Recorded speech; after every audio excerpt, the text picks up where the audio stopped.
ভাইরে ভাই, ধরো সিনেমার ট্রেইলার অলরেডি প্রকাশ পেয়েছে, অফিসিয়াল যে ট্রেইলার সেটা প্রকাশ পেয়েছে। সেখানে শাকিব খান এবং সোনাল কমার্শিয়াল যে একটা ব্যাপার স্যাপার আছে তাদের মধ্যে যে একটা মানে আন্তরিকতা এবং যে আসলেই মানে ছবিটা তাদের মধ্যে যে দুজনকে ম্যাচ করেছে, ঠিক আছে। অন্যান্য মামুন তাদের দুজনকে যে যেভাবে উপস্থাপনা করা হয়েছে, ঠিক আছে, সেটাই আসলেই এই ট্রেইলার থেকে, অফিসিয়াল ট্রেইলার থেকে বোঝা যাচ্ছে।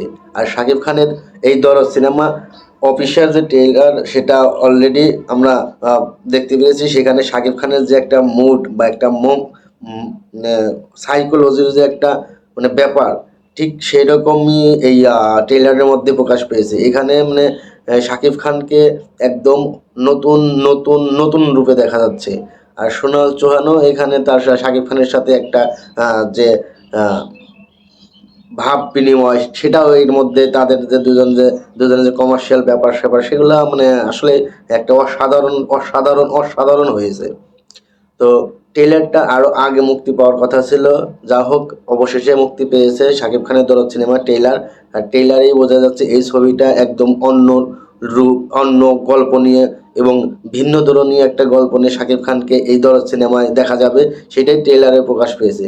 শাকিব খানের এই ট্রেলার মানে দেখে আমি একটু অবাক যে এ, শাকিব খানকে দেখা যাচ্ছে একটা রূপে, আবার আর একটা রূপে, আবার আর একটা রূপে, এইরকম মানে আমি পুরাই পুরাই ফিদা হয়ে গেছি শাকিব খানের পুরাই ফিদা, শাকিব খানকে দেখে পুরাই ফিদা হয়ে গেছি।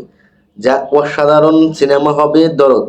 দরদ টিমকে অসংখ্য ধন্যবাদ যে অবশেষে আপনারা দরদ সিনেমার যে প্রচারণা বা ট্রেইলার, অফিসিয়াল যে ট্রেইলার সেটা প্রকাশ করেছেন।